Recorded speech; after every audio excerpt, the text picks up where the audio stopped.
Well, many people will be spending their Labor Day at the car dealership with all the special offers and promotions. And while you may think deciding on the make, model, and color of your next ride is your biggest decision, there are some important financial decisions to make first. Local financial professional Shane Sullivan is here to break down what we all need to know before we hit the car lot. Good morning, Shane. Good morning. Well, now, first and foremost, is Labor Day really a good time to buy a car? No, this is a great time. Actually, my wife and I are going to go look this weekend. So this is the time of the year. All the dealerships are trying to get rid of their 2014s to make room for the 2015 models. So a lot of them are just huge discounts, 15% off. This is the time to go. Okay, and we know a lot of those dealerships are offering incentives such as 0% financing or a nice sum of cash back. That's right. So the big question for you is, which one is better? Well, it's a good question. It's not the same answer for everybody. If you're going to get a good sales price, plus you have a trade-in in cash, you're going to be financing a smaller percentage of that loan. So maybe you should take the rebate. So it's basically saying, do you want a lower price or a better interest rate on a larger loan? The trick is they're not going to give you both. Once they realize they're not going to make any interest off you, they're not going to haggle as much on the price.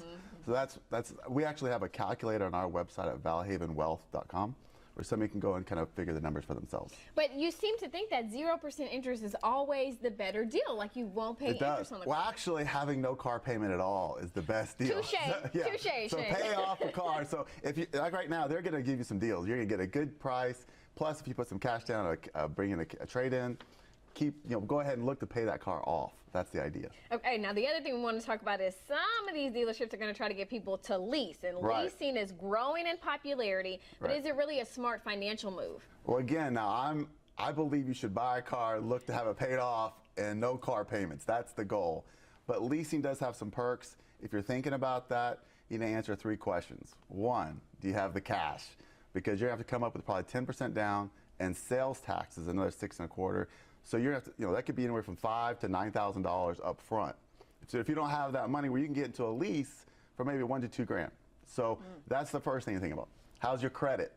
If you have bad credit, it's not good in either situation, but you can still get a loan to borrow a car. The lease becomes extremely expensive if you have bad credit. Bad deal. And then third, you just like new cars. Some people like new car smell. And so they're always going to trade in their car every 2 to 3 years. It makes more sense to lease if that's you. If you're going to own it longer than that, I say buy. But I got to be honest, now I've owned my car 9 to 10 years, and I'm starting to notice the maintenance costs going up. So. But you also don't have a car note after 10 years. I don't have a car note, but I had to get new brakes last week, and that cost me a little bit of money. Okay. So it all kind of weighs itself out. Again, give us the website to go to. valhavenwealth.com. All right, very good. Thank you so much, Shane, for joining us.